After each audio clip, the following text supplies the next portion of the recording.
Hello guys, कैसे हैं आप सब लोग। सोल हीलर की एपिसोड 31 के साथ हाजिर हूं। तो लास्ट एपिसोड के एंड पे हमने देखा था लू चेन ने अपने आप को लेवल अप कर लिया है और लेवल अप होने के बाद लू चेन अब अपने लेवल 3 पर पहुंच चुका है। बाकी के तीनों भी जल्दी से उसी रूम की तरफ आते हैं क्योंकि उन्हें वहां पर बिजलियां गिरती हुई दिखाई दे रही थी। वो लोग जैसे रूम में आते हैं तो वो आकर देखकर काफी हैरान हो जाते हैं क्योंकि वहाँ पर सामान बिखरा और टूटा हुआ होता है। उनसे कहता है मैं बस यहाँ पर प्रैक्टिस कर रहा था। तो फिर नेक्स्ट सीन में वो सारी एक टेबल के इर्द गिर्द बैठ जाते हैं और बातें कर रहे होते हैं। तो लू चेन यहाँ पर सिस्टर जोंग से कहता है मुझे उन दोनों फैमिलीज के बारे में बताओ। मैंने उन फैमिली के यंग मास्टर को मारा है और रेक को जख्मी करके बेच दिया। तो कहीं वो लोग गुस्से में यहाँ पर हम पर अटैक करने के लिए तो नहीं आए। ऐसा न हो कि मेरी वजह से जोंग फैमिली मुश्किल में पड़ जाए। लिू शेंग उसे कहता है तुम्हें सब के लिए परेशान होने की जरूरत नहीं है। मेरी लिू फैमिली में सब कुछ संभाल लिया है क्योंकि जू बॉय जो कि तुमसे जख्मी होकर भागता हुआ जा रहा था वो वहीं पर नीचे गिरकर मर गया। उसे भी पॉइजन दिया गया है। चाहे तुम्हारी बेलों की वजह से उसे पॉइजन मिला होगा लेकिन मेरी लिू फैमिली ने सब कुछ संभाल लिया है। तुम्हें परेशान होने की जरूरत नहीं है। सिस्टर जियान लू चेन से कहती है तुम्हें ज्यादा परेशान होने की जरूरत नहीं है क्योंकि तुम हमारी जोंग फैमिली की प्राइड के लिए फाइट कर रहे थे। इसलिए अगर तुमने किसी को मार भी दिया है तो इस बात से ज्यादा फर्क नहीं पड़ता। मैं तुम्हें पूरी सपोर्ट करूंगी। जियान उन दोनों से कहती है जोंगली और लू चेन मुझे तुम दोनों के साथ एक स्पेशल बात करनी है। लू चेन उसे कहता है हाँ क्यों नहीं सिस्टर बताओ तुम्हें क्या बात करनी है। सिस्टर जियान उसे कहती है मो चेंग जो कि मो फैमिली से है, वी फैमिली का वी हाउ, जू फैमिली का जू लिंग लॉन्ग और जेंग फैमिली का जेंग टाओ, ये चारों ही हमारे सिटी से इस कंपटीशन में हिस्सा ले रहे हैं। जबकि इन चारों के अलावा 3 और बच्चों को भी हमने सिलेक्ट कर लिया है अपने किंग कंपटीशन के लिए। मैं चाहती हूँ कि बाकी की दोनों स्पॉट्स के ऊपर तुम दोनों जाओ, तुम दोनों भी इस कंपटीशन में हिस्सा लो। जोंगली अपनी बहन से कहती है सिस्टर मुझे इस बात से कोई मसला नहीं है, मैं कंपटीशन में हिस्सा लेने को तैयार हूँ लेकिन मैं अपने लू चेन के लिए परेशान हूँ क्योंकि ये हमारे ली सिटी से नहीं है। तो क्या ये भी इस कंपटीशन में हिस्सा ले सकता है। लू चेन जल्दी से उसका हाथ पकड़ता है और उसे कहता है तुम्हें परेशान होने की जरूरत नहीं है। अगर तुम इस कंपटीशन में जाओगी तो मैं भी तुम्हारे साथ कंपटीशन में जाऊंगा। सिस्टर जियान भी काफी ज्यादा खुश हो जाती है और कहती है चलो शुक्र है हमने अपने टास्क को पूरा कर दिया। कंपटीशन के लिए हमने 10 बच्चों की सिलेक्शन को कंप्लीट कर लिया है। अब तुम ही 10 बच्चे इस कंपटीशन में कम्पीट करोगे। 10 बच्चों की सिलेक्शन हो जाने के बाद उन सारे बच्चों के नाम बोर्ड के ऊपर लगा दिए जाते हैं जहाँ पर बाकी के सारे बच्चे वहाँ पर आकर उन नामों की तरफ देखते हैं और कहते हैं ऐसा कैसे हो सकता है। जोंग फैमिली वालों ने अपनी फैमिली से 2 नाम दिए हैं तो बहुत ही अनफेयर सिलेक्शन हुई। अगर उन्हें सिलेक्ट करना ही था तो सिर्फ एक बंदे को सिलेक्ट करते, लेकिन वो यहाँ पर अपनी फैमिली से 2 लोगों को रिकमेंड कैसे कर सकते हैं। यहीं पर एक लड़का होता है जो कि काफी ज्यादा होशियार टाइप का होता है। वो कहता है जोंग फैमिली वालों ने बहुत ही बुरा किया, ये नाइंसाफी है। हम लोग भी इस कंपटीशन में हिस्सा ले सकते हैं तो फिर अपनी फैमिली से वो 2 लोगों को क्यों भेज रहे हैं। तो उस लड़के का नाम जेंग कियान होता है। जेंग कियान कहता है इस कंपटीशन के बिना पर हमारी ली सिटी का फ्यूचर डिपेंड करता है क्योंकि अगर हमारे बच्चे जीतेंगे ली सिटी का नाम रोशन होगा। इसलिए मैं जेंग कियान इस बात को मानने को तैयार नहीं हूँ कि जोंग फैमिली वाले अपनी फैमिली से 2 बच्चों को कंपटीशन में भेज रहे हैं। और जेंग कियान के साथ साथ बाकी सारे भी चिल्लाना शुरू कर देते हैं और कहते हैं हाँ हम सभी लोग भी इसके खिलाफ हैं। हम में से किसी एक को इस कंपटीशन में जाना चाहिए, ना कि किसी बाहर वाले को जो कि जोंग फैमिली का गेस्ट है। और सारे कहते हैं चलो जल्दी से जोंग फैमिली के घर के बाहर चलते हैं और जाकर उस लड़के को चैलेंज करते हैं ताकि हम उस लड़के को हराकर उसकी स्पॉट ले सके। तो वो सारे शोर मचाते हुए नारे लगाते हुए जोंग फैमिली के बाहर चले जाते हैं और जोंग फैमिली के बाहर जाकर वो कहते हैं जोंग फैमिली ने अपनी तरफ से 2 बच्चों को रिकमेंड किया है। हम लोग इस बात से जरा भी खुश नहीं है और हम लोग यहाँ पर उस लड़के को चैलेंज करने के लिए आए हैं। हमें लगता है कि वो लड़का इस कंपटीशन में फाइट करने के काबिल नहीं है। हम उसे चैलेंज करके हरा देंगे ताकि उसकी जगह ले सके। जेंग कियान चिल्लाकर कहता है वो लड़का जिसका नाम लू चेन है उसके बारे में हमें कुछ भी नहीं पता। पता नहीं वो कहाँ से आया और कौन सी फैमिली से है, यहाँ पर आकर हमारे कंपटीशन में हिस्सा कैसे ले सकता है, हमारे ली सिटी को रिप्रेजेंट नहीं कर सकता। चलो जल्दी से बाहर निकलो, मैं तुम्हें चैलेंज करना चाहता हूँ। जबकि लू चेन भी दरवाजे को थोड़ा सा खोलकर बाहर की तरफ उन सभी की तरफ देख रहा होता है और कहता है ये सभी लोग यहाँ पर क्या कर रहे हैं और ये सारे मुझे क्यों गालियाँ निकाल रहे हैं। लिू चेंग भी उसके पास ही खड़ा होता है और उसे कहता है अगर तुम्हें उन सभी पर इतना गुस्सा आ रहा है तो बाहर जाओ और जाकर उन सभी का सामना करो, यहाँ पर छुप कर क्या कर रहे हो। लू चेन उसे कहता है अब जबकि सिस्टर जियान ने सिलेक्शन लिस्ट को कंप्लीट कर दिया है, 10 बच्चे सिलेक्ट हो चुके हैं तो इन सभी के शोर मचाने से क्या बदल जाएगा, इसलिए मुझे बाहर जाने की जरूरत नहीं है। लिू शेंग उसे कहता है तुम्हें पता है ना कि अभी कंपटीशन स्टार्ट होने में पूरा 1 महीना बाकी है, क्या तुम यहीं पर जोंग मैंशन में छुपकर बैठे रहोगे और बाहर भी नहीं जाओगे।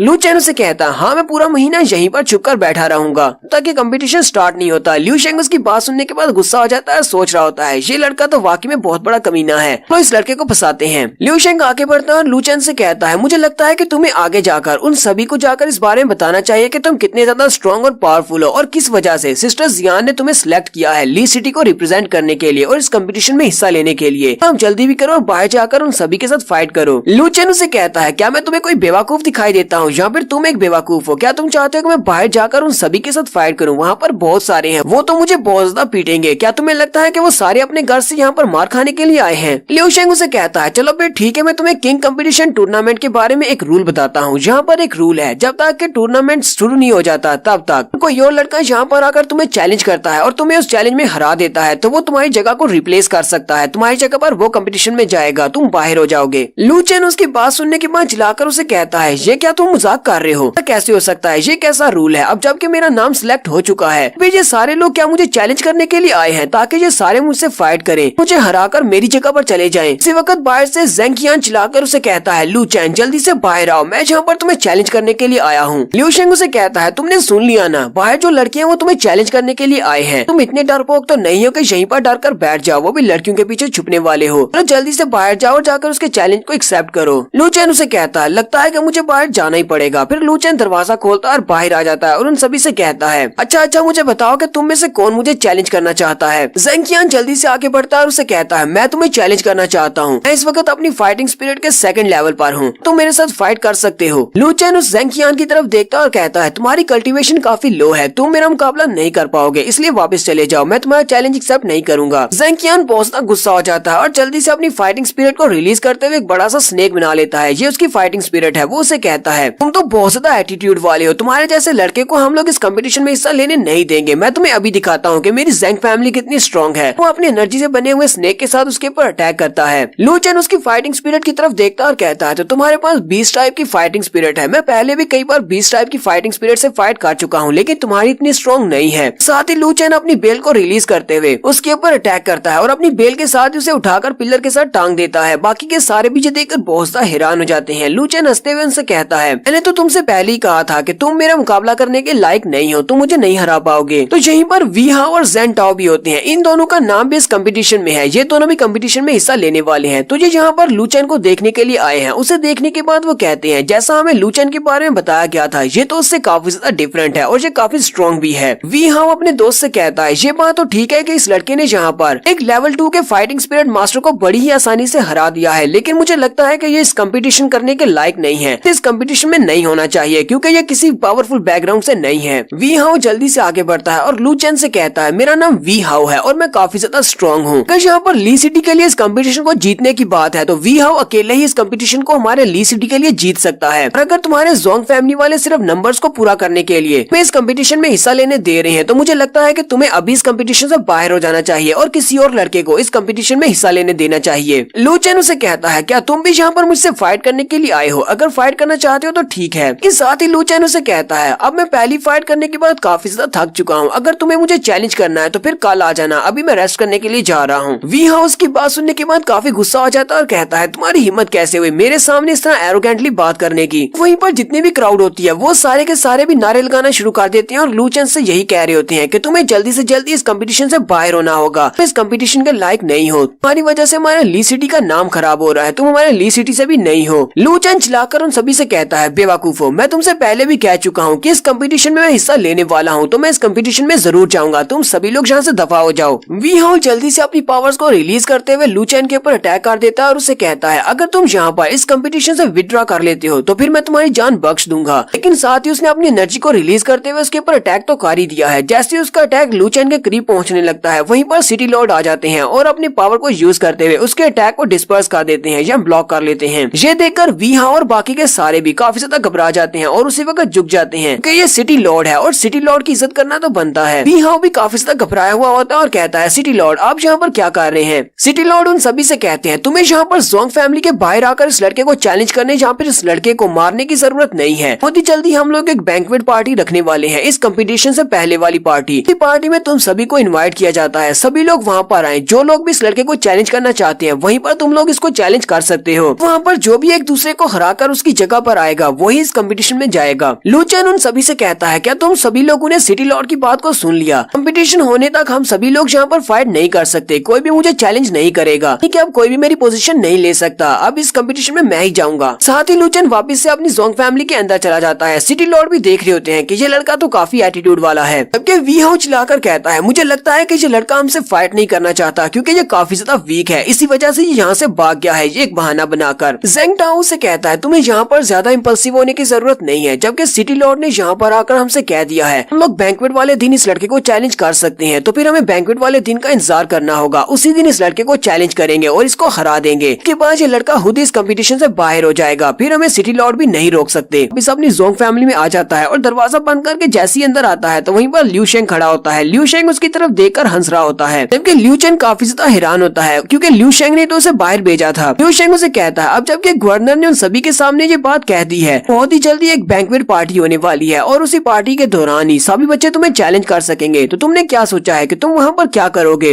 लिू चेन उसे कहता है करना क्या है, वहाँ पर जितने भी लड़के मुझे चैलेंज करेंगे मैं सभी को हरा दूंगा। लिू शेंग हंसते हुए उससे कहता है तुम्हें अपने बारे में कुछ ज्यादा ही हाईली सोचने की जरूरत नहीं है, कहीं ऐसा ना हो कि उन सभी से मार खा लो। लिू चेन हैरान होकर उसे कहता है इस बात से क्या फर्क पड़ता है कि मैं वहाँ पर कितने ज्यादा बच्चों को हराने वाला हूँ, अगर मैं उनसे हार भी जाता हूँ तो क्या वाकई में मुझे कंपटीशन से निकाल दिया जाएगा, हालांकि मेरा नाम सिलेक्ट हो चुका है। लिू शेंग उसे कहता है क्या तुम्हें लगता है ये बहुत ही ऑर्डिनरी सा कंपटीशन है, और अभी अभी सिटी लॉर्ड ने जिस बैंक्वेट पार्टी के बारे में कहा है वो एक ऐसी बैंक्वेट पार्टी है जहाँ पर न सिर्फ यहाँ पर पूरे ली सिटी के सारे रिस्पेक्टेड फैमिलीज के यंग मास्टर जाएंगे, बल्कि कोई भी ऐसा टैलेंटेड लड़का जिसके पास बहुत सारी अच्छी मार्शल आर्ट्स की टेक्निक्स हो वो भी वहाँ पर जाकर तुम सभी को चैलेंज कर सकता है, न सिर्फ तुम्हें बल्कि बाकी सारे बच्चों को भी, क्योंकि इस कंपटीशन में हिस्सा लेने वाले हैं। लू चेन उसे कहता है तो इस बैंक्वेट पार्टी में तो बहुत सारी फाइट्स होंगी क्योंकि यहाँ पर बहुत सारे ऐसे बच्चे हैं जो कि हमारी जगह लेना चाहते हैं। लिू शेंग उसे कहता है लेकिन तुम्हें परेशान होने की जरूरत नहीं है, अगर तुमने उन सभी को अपनी पावर्स दिखा दी तो उनमें से कोई भी आगे बढ़कर तुम्हें चैलेंज नहीं करेगा। और रही बात तुम्हारी सीट की, अगर एक बार तुम्हें इस कंपटीशन में पोजीशन मिल गई तो बाकी की जितनी भी फैमिलीज हैं वो सारी तुम्हारी रिस्पेक्ट करेंगी, चाहे वो तुम्हारी दुश्मनी क्यों ना हो। लिू शेंग उसे कहता है वो सारे बच्चे जो कि इस बार के कंपटीशन में हिस्सा लेने वाले हैं उन सभी के लिए सिटी लॉर्ड एक एक्सेप्शन करेंगे, लेकिन हमारे यहाँ पर एक फाइटिंग स्पिरिट पैलेस है, वो सारे बच्चे जो कि ली सिटी को रिप्रेजेंट करने वाले हैं, सिटी लॉर्ड उन सभी के लिए पैलेस ऑफ फाइटिंग स्पिरिट को ओपन करेंगे ताकि वो लोग वहाँ पर जा सके। लू चेन हैरान होकर उसे कहता है ये पैलेस ऑफ फाइटिंग स्पिरिट क्या है। लिू शेंग उसे पैलेस ऑफ फाइटिंग स्पिरिट के बारे में बताता है, वो उसे कहता है हमारे पास टोटल 10 इंपीरियल सिटीज हैं और ये सारे के सारे इंपीरियल सिटीज टियान्डो कंट्री के अंदर आते हैं। हमारे टोटल 10 इंपीरियल सिटीज के अंदर हर सिटी के अंदर इसी तरह का एक फाइटिंग पैलेस है जिसके अंदर स्पिरिट्स के बारे में बहुत कुछ है, यानी कि वहाँ पर बुक्स पड़ी हुई हैं और इसके अलावा फाइटिंग स्पिरिट्स के बारे में तुम वहाँ पर जाकर बहुत कुछ जान सकते हो। पैलेस ऑफ फाइटिंग स्पिरिट के अंदर जाने के बाद किसी भी बच्चे के पास 99% चांसेस होते हैं तो वहाँ से बहुत सारी फाइटिंग स्पिरिट्स के बारे में और उनकी एबिलिटीज के बारे में जान सके, क्योंकि तुम्हें वहाँ से बहुत सारी इन्फॉर्मेशन मिल सकती है। लू चेन उसकी बात सुनने के बाद बहुत ज्यादा एक्साइटेड हो जाता है और कहता है ये तो बहुत ही अच्छी बात है, अगर मुझे वहाँ पर पैलेस ऑफ फाइटिंग स्पिरिट में जाने का मौका मिलेगा मैं बहुत सारी फाइटिंग स्पिरिट्स के बारे में जान सकता हूँ। लिू शेंग उसे कहता है और यही सब कुछ तो बाकी सारे भी सोच रहे हैं, इसी वजह से वो तुम्हें चैलेंज करना चाहते हैं, क्योंकि अगर इनमें से कोई भी लड़का वहाँ पर पैलेस ऑफ फाइटिंग स्पिरिट के अंदर जाकर ये सारी नॉलेज हासिल कर लेगा तो वो एक बहुत बड़ा जीनियस माना जाएगा, चाहे फिर वो इस कंपटीशन को नहीं जीत पाता तब भी। लेकिन ये सब कुछ इतना आसान नहीं है। लू चेन उसे कहता हाँ हाँ मुझे पता है, क्योंकि पैलेस ऑफ फाइटिंग स्पिरिट को सिर्फ 1 घंटे के लिए ओपन किया जाएगा और 1 घंटे के अंदर हम लोग कितनी ही नॉलेज को वहाँ से हासिल कर सकते हैं, जो तो काफी मुश्किल होगा। लिू शेंग उसे कहता है नहीं बेवकूफ, तुम्हें इस बारे में बिल्कुल भी नहीं पता। क्या तुम्हें लगता है कि फाइटिंग स्पिरिट पैलेस के बाहर जो गार्ड्स हैं वो सारे वहाँ पर सिर्फ डेकोरेशन के लिए खड़े रहेंगे? नहीं, वो डेकोरेशन के लिए नहीं है, बल्कि वो तुम्हारे ऊपर अटैक करेंगे और तुम्हें अंदर जाने से रोकेंगे। तो वहीं पर फाइटिंग पैलेस के इर्द गिर्द एक शील्ड है, वहाँ पर जितने भी गार्ड्स हैं वो डार्क आर्मी से हैं और वो सारे के सारे उस एरिया को बहुत ही अच्छे से गार्ड करते हैं। कोई भी वहाँ पर जाने के बाद किसी भी चीज को चोरी नहीं कर सकता। अगर तुम उस शील्ड के करीब भी जाओगे तो वो गार्ड्स में मार डालेंगे। लू चेन उसे कहता है मुझे इस सब के बारे में जरा भी परवाह नहीं है, क्योंकि मुझे पता है कि अगर किसी को हरा कर वहाँ पर जाना है तो मैं जाऊंगा, क्योंकि उस पैलेस के अंदर जाने के बाद मुझे बहुत सारी फाइटिंग स्पिरिट्स के बारे में और उनकी एबिलिटीज के बारे में पता चल सकता है। ये मेरे बहुत ज्यादा काम आने वाली है। फ्यूचर में अगर मैं किसी के साथ भी फाइट करूंगा और अगर मैंने उसकी फाइटिंग स्पिरिट के बारे में पढ़ा होगा तो मैं उसे देखकर ही पहचान सकता हूँ कि इसके पास कौन कौन सी स्पेशल एबिलिटीज हैं। उसे फाइट करना बहुत ज्यादा आसान हो जाएगा। लिू शेंग उसे कहता है मुझे लगता है कि तुम्हें इस कंपटीशन से ज्यादा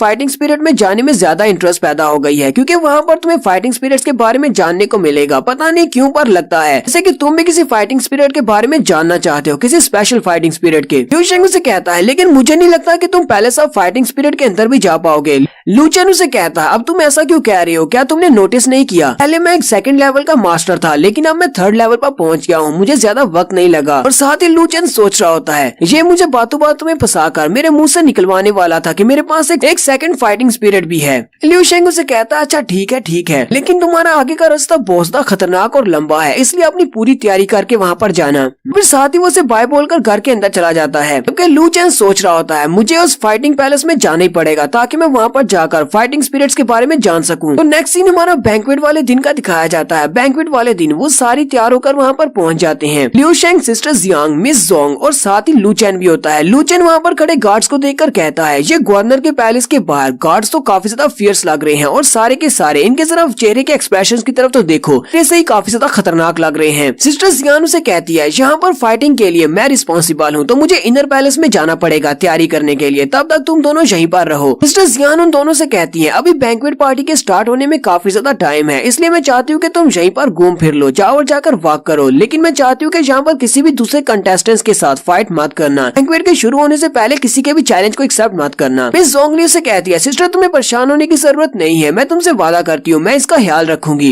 सिस्टर जियान जाने से पहले उससे कहती है लू चेन को अपनी तैयारी मुकम्मल करना होगी, क्योंकि अगर ये इस कंपटीशन में जीत नहीं पाता तो वो फ्यूचर में कभी भी इंपीरियल सिटीज की तरफ से इस कंपटीशन में हिस्सा नहीं ले पाएगा। उसे तमाम सिटीज में से एलिमिनेट कर दिया जाएगा और वो किसी भी सिटी की तरफ से पार्टिसिपेट नहीं कर सकता। उनके वहाँ से चले जाने के बाद लू चेन मिस जोंगली का हाथ पकड़ता है और उसे कहता है तुम्हें परेशान होने की जरूरत नहीं है, सब कुछ ठीक हो जाएगा, हम दोनों एक साथ हैं। फिर वो उसका हाथ पकड़ता है और वो दोनों गैलरी में चलते हुए जा रहे होते हैं कि उसी वक्त उनके सामने वी हाओ और उसके साथ जेंग फैमिली की एक लड़की होती है। वो दोनों उनका रास्ता रोक लेते हैं और वो दोनों आपस में पहले बातें कर रहे होते हैं। वो कहते हैं कि इस बार के कंपटीशन में क्योंकि सिलेक्शन में बहुत ज्यादा अनफेयर जजमेंट हुई है कि इस बार जोंग फैमिली की हेड ने उन्हें सिलेक्शन का काम दिया गया था और उन्होंने अपनी 2 सीट्स को अपने ही बच्चों को दे दिया है। जेंग फैमिली की लड़की उसे कहती है तुमने कहा कि उनकी तरफ से एक लड़का कम्पीट कर रहा है जिसका नाम लू चेन है, मैंने इसका नाम पहले क्यों नहीं सुना, आखिर लड़का कौन है और कहाँ से यहाँ पर आया है और मुझे कहाँ पर मिलेगा। और वहीं पर वो सामने की तरफ देखते हैं लू चेन और जोंगली उन दोनों के सामने खड़े होते हैं। वो कहते हैं ये तो बहुत बड़ा कोइंसिडेंट है, अभी तो हम लोग तुम्हारे बारे में बात कर रहे थे और तुम लोग हमारे सामने खड़े हो। मिस जोंगली कहती है लगता है कि हम लोग फिर से मुश्किल में पड़ गए। वी हाओ लू चेन से कहता है अगर तुम बैंक्वेट पार्टी में किसी के चैलेंज करने के बाद हार का शर्मिंदा नहीं होना चाहते तो अभी भी तुम्हारे पास एक बहुत ही अच्छा मौका है, चुपचाप यहाँ से निकल लो। लू चेन उसे कहता है कहीं तुम पागल तो नहीं होगे, तुम इस तरह की बात कैसे कर सकते हो, मैं कंपटीशन में हिस्सा लेने के लिए यहाँ पर आया हूँ, अगर तुम्हें चैलेंज करना है तो चैलेंज करो, यहाँ पर ली सिटी के सारे जीनियस तुम्हारी तरह पागल हैं। मिस जोंगली लू चेन से कहती है लू चेन वी फैमिली वाले 5 फैमिलीज में से सबसे ज्यादा वीक है, लेकिन फिर भी मैं नहीं चाहती कि तुम इस लड़के के साथ यहाँ पर फाइट करो क्योंकि सिस्टर जियान ने कहा था कि हमें फाइट नहीं करनी। लू चेन कहता है अच्छा ठीक है, फिर वो उसका हाथ पकड़ता और कहता है चलो यहाँ से वापस चलते हैं। जोंगली भी चैन की सांस लेती है और कहती है चलो शुक्र है इस लड़के ने यहाँ पर फाइट नहीं की। वी हाओ फिर से उन्हें टोक देता है और लू चेन से कहता है क्या हुआ, क्या तुम डर गए हो। लू चेन जल्दी से पीछे की तरफ मुड़ता है और वी हाओ से कहता है अगर तुम मुझे चैलेंज करना चाहते हो तो फिर बैंक्वेट पार्टी का इंतजार करो, वहाँ पर मुझे चैलेंज करना, फिर देखते हैं कि कौन डरा हुआ है। वी हाउ से कहता है गवर्नर को इस बात से कोई भी फर्क नहीं पड़ता क्योंकि उन लोगों ने बैंक्वेट पार्टी से पहले ही वहाँ पर हम सभी को बता दिया था कि हम वहाँ पर आकर तुम्हें चैलेंज कर सकते हैं। इसका मतलब तो ये है कि गवर्नर भी चाहते हैं कि तुम अपनी पोजीशन से हट जाओ। लू चेन कहता है मैं भी ये चाहता हूँ कि तुम्हारे साथ अपने स्कोर्स को सेटल करूँ, अगर तुम वाकई में मुझसे मार खाना चाहते हो तो ठीक है।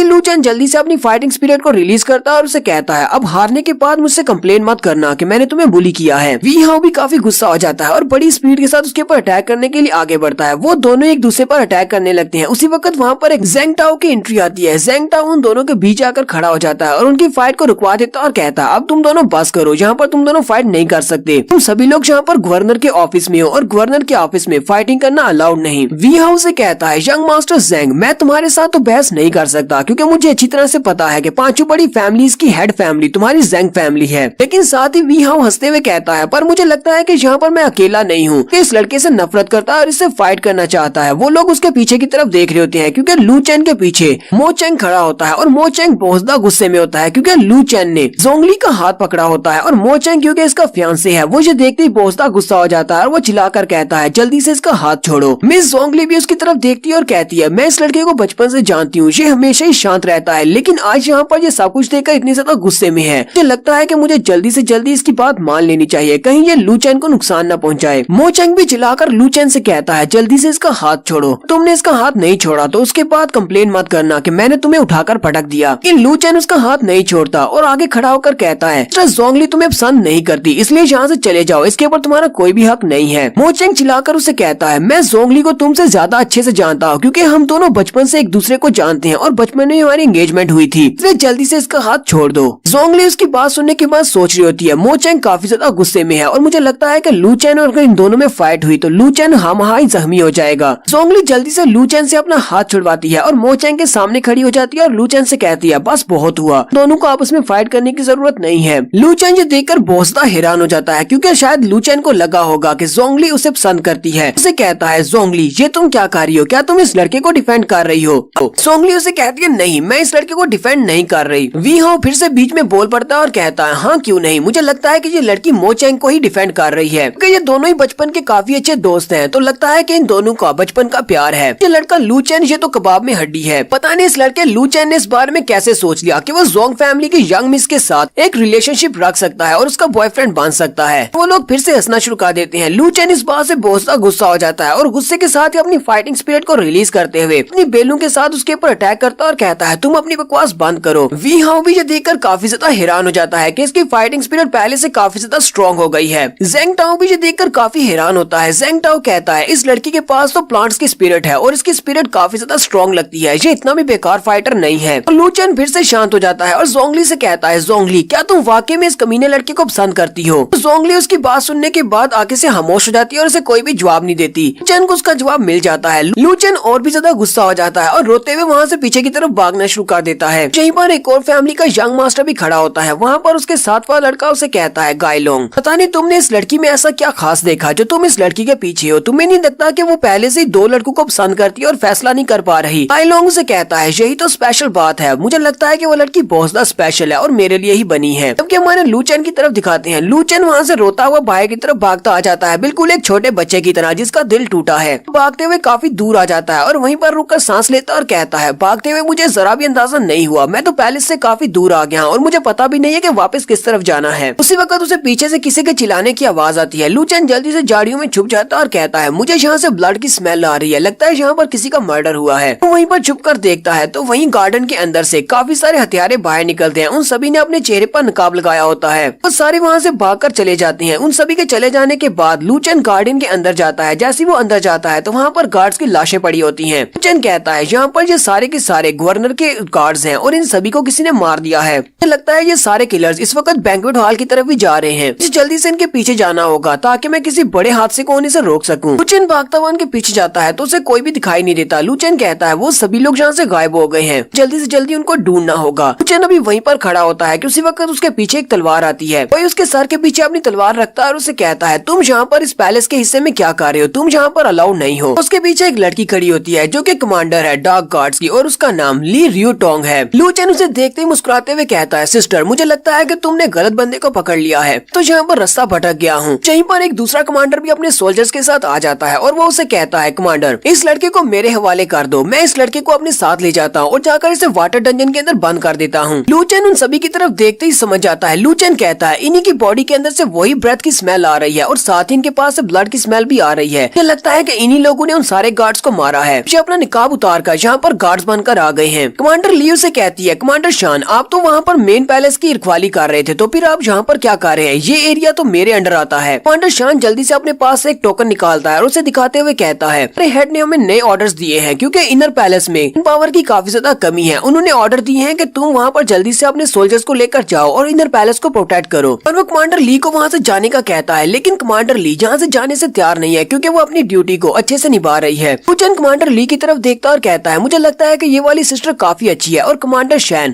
शैन का यहाँ पर कोई ना कोई प्लान जरूर है, इस वजह से इसने डार्क गार्ड्स को भी मार दिया है। मुझे कोई ना कोई तरीका ढूंढना पड़ेगा। सिस्टर को यानी कमांडर ली को उस बारे में बताना होगा कि इन लोगों ने वहाँ पर गार्डन में काफी सारे लोगों को मार दिया है। कमांडर शान अपने सोल्जर से कहते हैं तुम में से कोई आगे बढ़ो, इस लड़के को पकड़ो और इसे मार डालो। लू चैन उसे कहता है कहीं तुम पागल तो नहीं हो गए, तुम मुझे यहाँ पर मरवाना चाहते हो जबकि मैं इस टूर्नामेंट का एक कम्पिटिटर हूँ। मैं तो बस रास्ता भटक गया था और यहाँ पर आ गया हूँ। कमांडर शान उसे कहते हैं बैंक्वेट पार्टी तो मेन हॉल में हो रही है और मेन हॉल जहाँ से काफी दूर है। नहीं लगता कि तुम सिर्फ रास्ता भटक कर यहाँ तक आ पहुँचे हो, तुम तो एक स्पाई हो, हमें तुम्हें यहीं पर मार देना चाहिए। लू चैन उस कमांडर ली से कहता है सिस्टर प्लीज मेरा यकीन करो, मैं यहाँ पर रास्ता भटक कर आया हूँ, मैं कोई स्पाई नहीं हूँ। रास्ता भटकने के बाद यहाँ पर गार्डन के पास आया था, वहीं पर गार्डन के पास मैंने छुप कर देखा काफी सारे असैसिन थे, उन्होंने डार्क गार्ड्स को मार दिया, काफी सारे गार्ड्स की लाशें पड़ी हुई थी। फिर वो सभी लोग वहाँ से भाग गए। उन सभी असैसिन का पीछा करते हुए यहाँ तक पहुँचा और यहाँ पर तुम सभी लोग मुझे मिल गए। कमांडर ली उसे कहती है तुम कह रहे हो कि हमारे डार्क गार्ड्स को किसी ने मार दिया है, क्या तुम्हें जरा भी इस बात का अंदाजा है? अगर तुम्हारी ये बात झूठ निकली तो तुम्हारे साथ क्या होगा? मैं खुद तुम्हारा सर काट दूंगी। लू चैन उसे कहता है सिस्टर मैं झूठ नहीं बोल रहा, यहाँ पर गार्डन के अंदर काफी सारे गार्ड्स की लाशें पड़ी हैं, उनको अभी अभी मारा गया है। कमांडर शान चिल्लाकर उसे कहते हैं ये किस किस्म की बकवास कर रहा है? अपने सोल्जर से कहता है जल्दी से आगे बढ़ो और इस लड़के को मार डालो। कमांडर ली उसे कहती है तुम्हें जल्दबाजी किस बात की है? इतनी जल्दी बैंक्वेट हॉल में पार्टी स्टार्ट होने वाली है, मुझे इस मैटर को खुद ही देखना पड़ेगा। वाकई में किसी ने हमारे गार्ड्स को मारा है तो इसका मतलब कोई ना कोई यहाँ पर हमारे पैलेस में घुस चुका है। कमांडर ली लू चेन से कहती है चलो ठीक है, अपनी बात को साबित करो, मुझे रास्ता बताओ, किस तरफ तुमने गार्ड्स की लाशें देखी हैं। कमांडर शान भी हंसते हुए लू चेन से कहती है हाँ क्यों नहीं, हमें रास्ता बताओ, अगर वहाँ पर हमें डेड बॉडीज नहीं मिली उसके बाद हम लोग तुम्हें एक जासूस मानेंगे और तुम्हें वहीं पर मार डालेंगे, तुम्हें मुझसे कोई भी नहीं बचा सकता। कमांडर शान और उसके सोल्जर भी उनके साथ साथ ही चल पड़ते हैं। लू चेन उनको रास्ता बता रहा होता है, वो उनसे कहता है यहीं पर थोड़ा सा आगे जाने पर एक गार्डन है। जैसे वो लोग वहाँ पर पहुँचते हैं लू चेन बहुत सा हैरान हो जाता है क्योंकि वहाँ पर गार्डन की वाल ही नहीं होती। लू चेन हैरान होकर कहता है यहाँ पर तो गार्डन का दरवाजा था और यहाँ पर काफी सारे बैम्बू ट्रीज भी थे, वो पता नहीं कहाँ पर चले गए। वहाँ पर पहुँचने के बाद जब उन्हें कोई भी गार्डन और डेड बॉडीज नहीं दिखती तो कमांडर शान चिल्लाकर कहते हैं इस लड़के ने हमसे झूठ बोला है, चलो जल्दी से इसको पकड़ो और यहीं पर मार डालो। उनके सोल्जर्स जैसे आगे बढ़ने लगते हैं चेन को मारने के लिए, लियो से कहती है यहीं पर रुको। कमांडर शान भी काफी ज्यादा हैरान हो जाते हैं। कमांडर लियो से कहती है हम लोग यहाँ पर आए और यहाँ पर आने के बाद हमने अभी तक किसी भी चीज को चेक नहीं किया, मुझे इस बात की समझ नहीं आ रही कि इस छोटे बच्चे को तुम कब से मारने की कोशिश क्यों कर रहे हो, कब से तुम कह रहे हो कि इस लड़के को मार डालो। तो ये कोई स्पाई भी है तो फिर ये इतनी बड़ी बात नहीं है, ये तो काफी वीक स्पाई है। और रही बात इस लड़के को मारने की, इस एरिया की इंचार्ज मैं हूँ तो ये फैसला मैं करूंगी कि इस लड़के को जिंदा रखना है या मारना है। कमांडर शान उसकी बात सुनने के बाद काफी गुस्सा होता है लेकिन वो कुछ कर नहीं सकता। लू चेन भी इसी बारे में सोच रहा होता है। लू चेन कहता है व्हाइट क्लाउड सिटी की उस अंडरग्राउंड टनल के अंदर रास्ते काफी ज्यादा मुड़े चुड़े हुए थे, फिर भी मैंने सारे के सारे रास्ते को याद रखा। पर काफी सारी टनल्स थी लेकिन यहाँ पर इस छोटे से पैलेस के अंदर मैं रास्ते को कैसे भूल सकता हूँ, मुझे याद है यहीं पर वो गार्डन था, पर कुछ ना कुछ तो गड़बड़ है, लगता है किसी ने यहाँ पर भ्रम पैदा किया है। लू चेन सिस्टर ली से कहता है सिस्टर ली मुझे लगता है कि हमें यहीं पर ढूंढना चाहिए, वो सारी डेड बॉडीज यहीं पर कहीं पर छुपाई गई होंगी। जब मैंने देखा था तब यहाँ पर एक गार्डन था और सारी लाशें यहीं पर पड़ी थी। सिस्टर ली उसे कहती है अगर मैं यहाँ पर ढूंढना शुरू करूँ और तुम यहाँ से भाग जाओ तो फिर क्या होगा। लू चेन उसे कहता है ऐसा कैसे हो सकता है, मैं यहाँ से कैसे भागूंगा। सिस्टर ली उसे कहती है तो ठीक है हम लोग यहाँ पर ढूंढना शुरू करते हैं, अगर हमें यहाँ पर कुछ भी नहीं मिला और मुझे पता चला कि तुमने मुझसे झूठ बोला है तो मैं तुम्हें पर्सनली जेल में डाल कर आऊंगी जहाँ पर तुम सारी जिंदगी सड़ोगे। वो दोनों ही वहाँ पर चीजों को टटोल कर ढूंढना शुरू करते हैं। वो लोग वहाँ पर ढूंढ रहे हैं कि वहाँ पर उन्हें कोई ऐसी चीज मिल जाए या फिर कोई केव मिल जाए जिसके अंदर वो लाशें हों। कमांडर शान कहता है बहुत ही जल्दी बैंक्वेट पार्टी स्टार्ट होने वाली है, मेरे पास इन सभी के लिए टाइम नहीं है। वो अपने सोल्जर से कहता है अभी करो। के पीछे जो उसका सोल्जर होता है वो अपनी पावर्स को यूज करते हुए लू चेन और मिस ली के पीछे पावर्स को यूज करते हुए एक भ्रम वाला मैजिक क्रिएट करता है, जबकि सिस्टर ली को वहीं पर पत्थरों के पास ब्लड के ड्रॉप्स दिखाई देते हैं। वो कहती है ये तो ब्लड है, लगता है कि इस लड़के ने कम्प्लीटली झूठ नहीं बोला था, यहाँ पर किसी का मर्डर तो जरूर हुआ है। वो भी उसी सारे ब्लड की तरफ ही देख रही होती है कि उसी वक्त लू चेन उसे कहता है सिस्टर सिस्टर जल्दी से पीछे की तरफ देखो। वो उसे कहती है अब क्या हो गया, अब तुमने क्या ढूंढ लिया। लू चेन पीछे वाली दीवार की तरफ देख रहा होता है। वो उसे कहता है जरा पीछे देखो, ये दीवार पहले यहाँ पर नहीं थी, हम लोग तो यहाँ पर ट्रैप हो गए हैं। ये देखकर लू चेन काफी ज्यादा डर जाता है और वो भागते हुए जाकर सिस्टर ली के पीछे छुप जाता है। वो उसे कहती है तुम इतने ज्यादा डर क्यों रहे हो, तुमने तो कहा था कि तुम यहाँ पर कंपटीशन में हिस्सा लेने के लिए आए हो, तुम इतने ही डरपोक हो तो फिर कंपटीशन में जाकर क्या करोगे। सिस्टर ली भागती हुई दीवार के पास जाती है और कहती है पता नहीं अचानक से ये दीवार कहाँ से आ गई। लाकर कमांडर शान से कहती है कमांडर शान ये दीवार कहाँ से आई। वो उसे कहते हैं लगता है कि तुमने किसी मैकेनिज्म को टच किया है जिससे ये दीवार यहाँ पर अचानक से निकल आई है, लगता है कि तुम्ही ने किसी मैकेनिज्म के बटन को दबाया होगा। साथ ही कमांडर शान उसे कहते हैं हम लोग किसी को ढूंढ कर लाते हैं जो तुम्हारी हेल्प कर सके, और वो अपने सोल्जर्स को लेकर वहाँ से चला जाता है। लू चेन सोच रहा होता है ये तो यहाँ से चला गया, मुझे लगता है कि इसने जानबूझकर हमें यहाँ पर ट्रैप किया है कि हम लोग यहाँ से बाहर ना निकल सके, इसका कोई ना कोई प्लान तो जरूर है। लू चेन कहता है मुझे लगता है कि कमांडर शान और कमांडर ली के दरमियान में रिलेशनशिप कुछ ज्यादा अच्छा नहीं है और उसका अपना प्लान होगा, इसी वजह से उसने इसको भी यहाँ पर ट्रैप किया है, मुझे इससे बात करनी चाहिए। लू चेन सिस्टर ली से कहता है सिस्टर ली क्या तुम इस दीवार को तोड़ नहीं सकती। सिस्टर ली उसे कहती है जल्दी से पीछे हट जाओ, मैं अपनी पावर्स को यूज करते हुए अपनी तलवार से इस दीवार को तोड़ने की कोशिश करती हूँ। वो अपनी तलवार को ऊपर की तरफ उठाती है और अपनी फाइटिंग स्पिरिट को रिलीज करती है। लू चेन मुझे देखकर काफी हैरान होता है और कहता है ये तो अपनी मार्शल स्पिरिट लेवल के 5th लेवल पर है, इसी वजह से ये कमांडर है कि ये काफी ज्यादा यंग है। सिस्टर ली अपनी तलवार के ऊपर अपनी स्पिरिट एनर्जी को रिलीज करने के बाद सामने की दीवार के ऊपर एक स्लैश लगाती है। दीवार के ऊपर काफी सारे क्रैक्स पड़ते हैं लेकिन वो दीवार टूटती नहीं है। ऐसा दीवार को तोड़ने की क्या जरूरत है, पहले भी तो ये लोग इतने ऊंचे ऊंचे जंप लगाते हैं या फिर उड़ भी रहे होते हैं, तो यहाँ से जंप करके बाहर चले जाएं या फिर अपनी बेलों पर बैठकर बाहर चले जाएं। लेकिन हर जैसे अब स्टोरी चल रही है वैसे ही इसको चलाते हैं। लू चेन भी तालियां बजाते हुए उसे कहता है सिस्टर ली तुम तो बहुत ज्यादा स्ट्रॉन्ग हो। सिस्टर ली उसे कहती है हाँ मैं स्ट्रॉन्ग तो हूँ, मैंने अपनी फाइटिंग स्पिरिट को यूज किया, अपनी फुल एनर्जी को लगा दिया, लेकिन फिर भी मैं इस दीवार को नहीं तोड़ पाई। साथ ही वो अपनी तलवार को वापस रख लेती है और कहती है मैं इस तलवार को नहीं तोड़ सकती, हमें कोई और रास्ता ढूंढना होगा। लू चेन उसे कहता है तो क्यों ना तुम 1-2 बार और स्ट्राइक करो, फिर शायद ये दीवार टूट जाए। सिस्टर ली उसकी बातें सुनने के बाद सोच रही होती है ये लड़का चाहता है कि मैं 2-3 बार इसके ऊपर अटैक करूं, हालांकि मैं ऐसा कर सकती हूं, लेकिन एक ही बार अटैक करने से मेरी काफी सारी सोल एनर्जी जाया हो गई है, मेरे पास बहुत ही कम सोल एनर्जी बची बची है। अगर मैं दीवार को तोड़ भी देती हूँ तो मैं कमांडर शैन के साथ फाइट नहीं कर पाऊंगी, इसलिए मुझे कोई फायदा नहीं होगा। सिस्टर लियो से कहती है नहीं, मेरे पास और एनर्जी नहीं बची, चलो यहीं पर कुछ और ढूंढते हैं, शायद हमें यहाँ पर कोई बटन मिल जाए जिससे इस दीवार को नीचे किया जा सके, क्योंकि उन्हें लगता है कि शायद यहीं पर कोई बटन लगा होगा जिससे दबने से ये दीवार निकली है। वहीं पर एक बड़ा सा पत्थर पड़ा होता है, वो लोग उस पत्थर के पास जाते हैं। लू चैन उस पत्थर के ऊपर नॉक करने के बाद कहता है बिग सिस, मुझे लगता है कि इस पत्थर के अंदर कुछ तो है, इसके साथ काफी कुछ गड़बड़ है, लगता है कि इसके अंदर कोई टनल है। कमांडर ली जल्दी से अपनी तलवार निकालती है और उस पत्थर के ऊपर अटैक करती है और सामने वाले हिस्से को काट देती है। जैसे ही वो पत्थर का हिस्सा कटता है तो उसके नीचे वाकई में एक टनल होती है और उस टनल के अंदर उनके जितने भी गार्ड्स को उन असैसिन्स ने मारा था उन सभी की लाशें उसी के अंदर पड़ी होती हैं। वो दोनों इस टनल के अंदर जाते हैं तो वहाँ पर बहुत सारे गार्ड्स की लाशें पड़ी होती हैं और ये सारे के सारे वही गार्ड्स हैं जिनके मरने के बारे में लू चैन ने उसको बताया था। कमांडर लियो से कहती है ये मसला तो बहुत ज्यादा अर्जेंट लगता है, हमें जल्दी से जल्दी जाकर सिटी लॉर्ड को इस बारे में बताना होगा। लू चैन उसे कहता है कमांडर लेकिन तुम्हें पता है कि हम लोग यहाँ पर फंस चुके हैं, हम लोग यहाँ से निकल नहीं सकते, तो हम लोग वापस जाकर बताएंगे कैसे।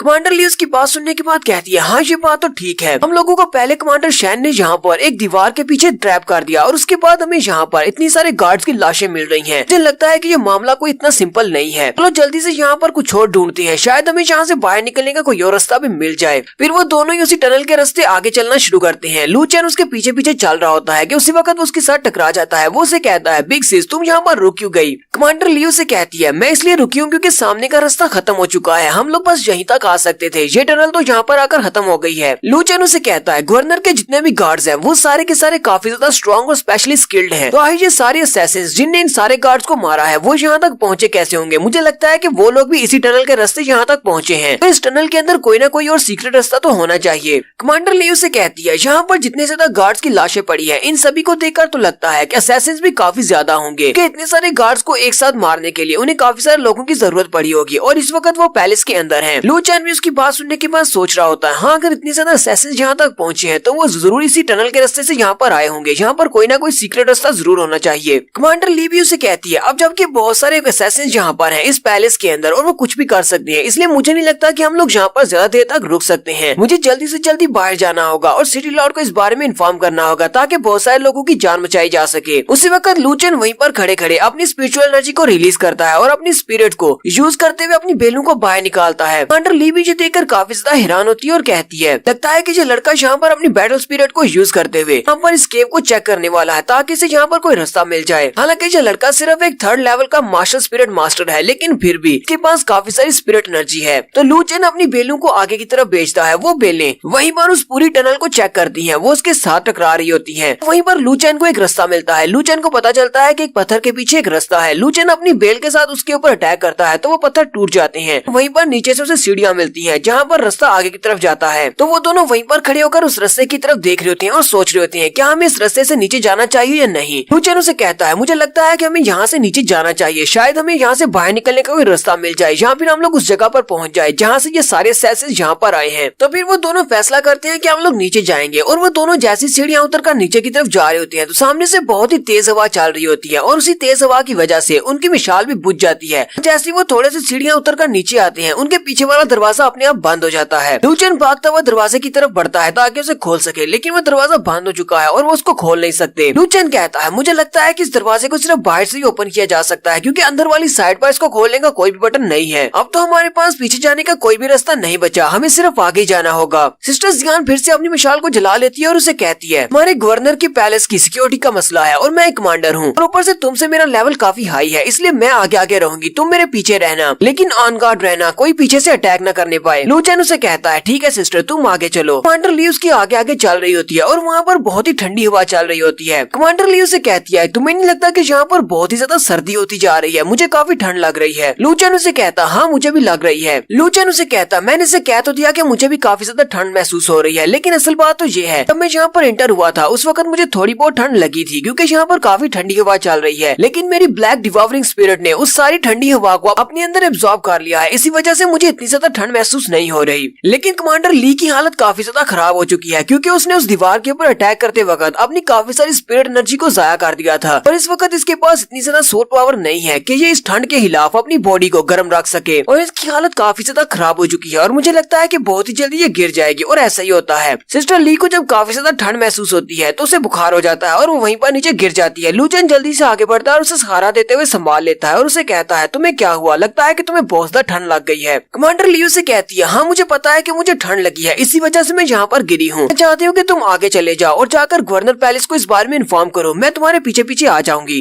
लू चेन उसे कहता है अब जबकि इतनी ठंड में तुम्हारी हालत खराब हो गई है तो फिर मैं यहाँ पर कैसे सर्वाइव कर पाऊंगा और तुम्हें लगता है कि मैं बाहर निकल सकता हूँ? क्या होगा अगर बाहर जाने के बाद मेरा सामना कमांडर शैंग के साथ हो गया? कमांडर ली ने अपने बाजू के ऊपर और अपनी चेस्ट के ऊपर लोहे की आउटफिट पहनी होती है। लू चेन उसे कहता है तुम्हारी ये आउटफिट ये काफी ज्यादा ठंडी हो चुकी है, इसको जल्दी से उतार दो। कमांडर ली उसे कहती है तुम्हें मेरे बारे में परेशान होने की जरूरत नहीं है, मैंने तुमसे कहा ना कि जल्दी से यहाँ से जाओ क्योंकि इस वक्त असैसिन बैंक्वेट हॉल में पहुंच गए होंगे और सिटी लॉर्ड को मारने की कोशिश करेंगे। मैं चाहती हूँ कि तुम जल्दी से जल्दी यहाँ से चले जाओ और जाकर उन सभी को इस बारे में इन्फॉर्म करो। लू चेन उसे कहता हाँ शिपा ठीक है कि वो सारे असैसिन इस वक्त गवर्नर के पैलेस के ऊपर अटैक करने के लिए जा रहे हैं, लेकिन मुझे नहीं लगता कि मुझे तुम्हें यहाँ पर छोड़कर वहाँ पर जाना चाहिए क्योंकि मुझे उन सभी की जान बचाने से ज्यादा जरूरी तुम्हारी जान बचाना लग रहा है। साथ ही वो उसकी बॉडी के ऊपर जितनी भी उसकी आउटफिट होती है वो उस आउटफिट को उतार देता है। कमांडर ली भी उसकी बातें सुनने के बाद शर्माना शुरू कर देती है। चेन अपने चेहरे को उसके चेहरे के करीब करते हुए से कहता है तुम्हें परेशान होने की जरूरत नहीं है, मैं अभी तुम्हारी बॉडी के अंदर जितने भी कोल्ड है उस सभी से तुम्हें थोड़ा सा रिलीफ देता हूँ। वो अपनी डिवावरिंग स्पिरिट को एक्टिवेट करता है और उसकी बॉडी के अंदर से जितनी भी ठंडी होती है उस सारी को अपने अंदर एब्जॉर्ब कर लेता है। वो सारी की सारी उसकी डिवावरिंग स्पिरिट ने एब्जॉर्ब कर ली है जो कि अब उसकी बॉडी के अंदर चली गई है। कमांडर ली चिल्लाकर उसे कहती है बेवकूफ कहेंगे, तुम मेरी बॉडी के अंदर जितनी भी ठंडी हवा थी वो सारी की सारी अपनी बॉडी के अंदर कैसे एब्जॉर्ब कर सकते हो? पहले तो यहाँ पर सिर्फ मैं मरने वाली थी, अब हम दोनों मरेंगे। लू चेन हंसते हुए से कहता है अगर मैं ऐसा नहीं करूंगा तो फिर मैं तुम्हारी जान कैसे बचाऊंगा? और थोड़ी देर में लू चेन उसकी बॉडी के अंदर से जितनी भी ठंड होती है उस सारी की सारी ठंडी हवा को अपनी बॉडी के अंदर एब्जॉर्ब कर लेता है और कमांडर ली की हालत काफी ज्यादा बेहतर हो जाती है। फिर साथ ही लू चेन अपनी जैकेट भी उतार कर उसे दे देता है। इस बात से तो वो और भी ज्यादा शर्माना शुरू कर देती है। लू चेन आगे आगे चलना शुरू करता है और उसे कहता है हम लोग यहाँ पर ज्यादा देर तक नहीं रुक सकते, इसलिए हमें जल्दी से जल्दी यहाँ से निकलना होगा। लेकिन जैसे लू चेन थोड़ा सा आगे चलता है उसे बहुत ज्यादा ठंड महसूस होती है और वो वहीं पर बैठकर चिल्लाना शुरू कर देता है। सिस्टर ली जल्दी से आगे बढ़ती है और उसे कहती है तुम्हें क्या हुआ, क्या तुम्हें बहुत ज्यादा ठंड लग रही है? लू चेन भी इसी बारे में सोच रहा होता है। लू चेन कहता है मैंने यहाँ पर इसकी बॉडी के अंदर से जितने भी कोल्ड थी उस सभी को अपनी बॉडी में एब्जॉर्ब कर लिया है और मैंने अपने ऊपर जरा भी कंट्रोल नहीं किया। लगता है कि मैंने कुछ ज्यादा ही ठंड को अपनी बॉडी में एब्जॉर्ब कर लिया है और मैं इसको कंट्रोल नहीं कर पा रहा। लू चेन उठने की कोशिश करता है तो वो फिर से वहीं पर गिर जाता है। अंडरली उसके लिए बहुत ज्यादा परेशान होती है और उसे कहती है जरा अपने आप को संभालो, तुम चल पाओगी या नहीं? लेकिन लू चेन तो वहीं पर बेहोश हो जाता है और उसका गला और उसका चेहरा भी वो बहुत ज्यादा ठंडा हो जाता है। उसके चेहरे पर बर्फ चढ़ रही होती है। लू चेन कहता है मेरी गर्दन फ्रीज होती जा रही है, मुझे सब कुछ उस ठंडी हवा को अपनी बॉडी के अंदर एब्जॉर्ब करने की वजह से हुआ है। कमांडर ली कहती है इस लड़के ने ये सब कुछ मेरे लिए किया, मेरी जान बचाने के लिए इसने मेरी बॉडी के अंदर से जितनी भी ठंडी हवा थी उस सारी को अपनी बॉडी में एब्जॉर्ब कर लिया है, मैं इसे यहाँ पर मरने के लिए कैसे छोड़ सकती हूँ? फिर साथ ही वो उसे अपने कंधों पर उठा लेती है और कहती है अगर हम दोनों यहीं पर रुके रहे तो मुझे लगता है कि हम दोनों यहीं पर ठंड से मारे जाएंगे, मुझे जल्दी से यहाँ से लेकर निकलना होगा। तो उसे अपने कंधों पर उठाकर आगे चलना शुरू करती है। जबकि लू चेन अपने माइंड के अंदर बैठा अपनी उस डिवावरिंग स्पिरिट के अंदर उसने जितनी भी ठंडी हवा को एब्जॉर्ब किया था उसको रिफाइन करने की कोशिश कर रहा है। लू चेन कहता है मैं इसको इतनी आसानी से रिफाइन नहीं कर पाऊंगा क्योंकि ये कोई स्पिरिट एनर्जी नहीं है बल्कि ये तो सिर्फ एक ठंडी हवा है, ये तो मेरी स्पिरिट को अंदर से डिस्ट्रॉय कर रही है और मुझे लगता है कि इस वक्त मैं सिस्टर ली की हालत में हूँ। थोड़ी देर फोकस करने के बाद वो अपनी फाइटिंग स्पिरिट से कहता है इस सारी की सारी ठंडी हवा को अपने अंदर एब्जॉर्ब कर लो, इसको अपनी स्ट्रेंथ का हिस्सा बना लो। कमांडर ली भी चलते चलते एक बड़े से हाल में पहुंच जाती है। वहाँ पर एक बहुत बड़ा खाल होता है। कमांडर ली सामने की तरफ देखती है और कहती है लगता है कि हम लोग बाहर निकल आए। लेकिन कमांडर ली उस सामने वाली जगह को देखकर बहुत ज्यादा हैरान हो जाती है। कमांडर ली कहती है यहाँ पर बहुत ज्यादा ठंडी हवा चल रही है, इसके अलावा यहाँ पर 4 मकबरे भी हैं। मेरे मास्टर ने एक बार मुझे बताया था कि हमारे यहाँ पर ली सिटी में 5 इवल स्पिरिट मास्टर्स हैं जो कि काफी ज्यादा पावरफुल हैं और उन सभी को इस तरह की जगह बहुत ज्यादा पसंद है जो कि काफी ज्यादा ठंडी भी हो। कमांडर ली बहुत ज्यादा हैरान होती है और सोच रही होती है कहीं ऐसा तो नहीं कि ये उन्हीं की जगह है, मुझे लगता है कि ये उनका बेस है उन्हीं इवल स्पिरिट मास्टर्स का। उसी वक्त उसे सामने से किसी के चलने की आवाज आती है। कमांडर ली लू चेन को अपने साथ लेकर जल्दी से जंप करते हुए ऊपर एक जगह पर चली जाती है जहाँ पर दीवार में काफी सारे होल होते हैं और उन सारे होल्स के अंदर एक एक कॉफिन रखा होता है और उन सारे कॉफिन के अंदर लाशें पड़ी हुई हैं। कमांडर ली जल्दी से कॉफिन के पास जाकर छुप जाती है और वहीं से नीचे की तरफ देखती है कि अब नीचे कौन निकलने वाला है, क्या वाकई में यहाँ पर कोई इवल स्पिरिट मास्टर है, यहाँ पर कोई और आने वाला है। तो यहाँ पर नीचे एक एक इवल मास्टर को दिखाते हैं जो कि अपनी चेयर के ऊपर बैठा होता है, जो एक बड़े से तख्ते पर रखी होती है और उसके नीचे 4 ज़ॉम्बीज होते हैं। उन ज़ॉम्बीज ने उसकी बड़ी सी चेयर को उठा रखा होता है और उनके चेहरे के ऊपर चार्म्स लगे होते हैं, जैसे कि इसी इवल मास्टर ने इन चारों डेड बॉडीज को कंट्रोल किया हुआ है। वो उसकी चेयर को उठाकर वहाँ पर सेंटर में लेकर आते हैं, लेकिन जैसे वो लोग वहाँ पर सेंटर की तरफ जा रहे होते हैं उसी वक्त उनके ऊपर बॉम्ब्स गिरते हैं और वहाँ पर एक जबरदस्त धमाका होता है। वो इवल स्पिरिट मास्टर भी जल्दी से जंप करते हुए अपनी कुर्सी से नीचे आ जाता है और कहता है, बूढ़े खूसट कहेंगे, तो तुम अभी तक जिंदा हो, मुझे तो लगा था कि तुम मर चुके होगे। यहाँ पर दूसरा इवल स्पिरिट मास्टर भी आ जाता है। दूसरा इवल मास्टर उसे कहता है, बेवकूफ कहेंगे, हाँ मैं अभी तक जिंदा हूँ और वैसे भी तुम मेरे इन छोटे छोटे बेबीज के साथ कहाँ पर मरने वाले हो, ये तो सिर्फ खिलौने हैं। तुम्हारे ये बेवकूफ खिलौने जो कि जिंदा लाशें हैं किसी भी काम के नहीं है, ये तो मेरे बॉम्ब्स के सामने भी नहीं टिक सकते। और यहीं पर एक और तीसरी फाइटिंग मास्टर को भी दिखाते हैं। ये भी एक इवल मास्टर है जो कि अपने कलीन के ऊपर उड़ती हुई आती है। वो उनसे कहती है, मैं तुम दोनों को काफी अरसे के बाद देख रही हूँ, मैंने तुम लोगों को काफी ज्यादा मिस किया। वो दोनों ही उसे देखकर काफी ज्यादा हैरान होते हैं और चिल्लाकर उसे कहते हैं, गुई जी तुम भी अभी तक जिंदा हो, लाओसी कहाँ पर है, क्या वो भी अभी तक जिंदा है? गुईजी उनसे कहती है, लाओसी तो कब का यहाँ से चला गया, वो तो इस वक्त गवर्नर के पैलेस में गया है और वहाँ पर जाकर ड्यूटी कर रहा है उनके सर्वेंट के तौर पर। गवर्नर को इस बारे में नहीं पता कि लाओसी इस वक्त उसके पैलेस में मौजूद है। बॉम्ब्स वाला बुड्ढा उसे कहता है, क्या यहाँ पर कोई मजाक हो रहा है? लास्ट टाइम हम पांचों ने मिलकर उनके ऊपर अटैक करने की कोशिश की थी, लेकिन हम लोग उस स्पिरिट पैलेस के दरवाजे तक भी नहीं पहुँच सके थे। और हुआ क्या था, हम पांचों में से जो हमारा लीडर था वो ली सिटी के सिटी लॉर्ड के हाथों मारा गया था। मुझे तो इस बात पर यकीन नहीं हो रहा कि लाओसी अचानक से पैलेस के अंदर कैसे जा सकता है। उसने उन सारे गार्ड्स को बेवकूफ कैसे बना दिया, जबकि हम पांचों मिलकर उनको बेवकूफ नहीं बना सके। कमांडर ली उन सभी की बातें सुनने के बाद काफी ज्यादा हैरान होती है और कहती है, मुझे तो लगा था कि मास्टर ने सिर्फ एक कहानी सुनाई है, लेकिन ये तो वाकई में जिंदा हैं। ये तो वाकई में वही 5 डेविल मास्टर्स हैं। लूचन भी आगे बढ़ता है और उसे कहता है, तुम कौन सी लेजेंडरी कहानी के बारे में बता रही हो? लूचन जैसे ही उसके करीब होता है, कमांडर ली शर्माना शुरू कर देती है और उसे कहती है, तो तुम जाग गए, मुझे तो लगा था कि तुम काफी देर तक बेहोश रहोगे। पता नहीं ये अचानक से इतना ज्यादा शर्मा क्यों रही है, वो तो सिर्फ एक 12 साल का बच्चा है। लूचन उसे कहता है, मैं बिल्कुल ठीक हूँ, मेरी बॉडी के अंदर जितनी भी कोल्डनेस थी वो सारी की सारी खत्म हो गई है, अब मैं बिल्कुल ठीक हूँ। लूचन सोच रहा होता है, चलो ये तो अच्छा है कि मेरे पास मेरी डिवावरिंग फाइटिंग स्पिरिट है। मैंने अपनी डिवावरिंग फाइटिंग स्पिरिट के साथ मेरी बॉडी के अंदर जितनी भी कोल्डनेस थी उस सभी को एब्जॉर्ब कर लिया और आदि को रिंस कर दिया है। हालांकि मेरे इंटरनल ऑर्गन्स डैमेज हो चुके हैं, लेकिन फिर भी ये काफी अच्छा है कि मैंने सारी कोल्डनेस को भगा दिया।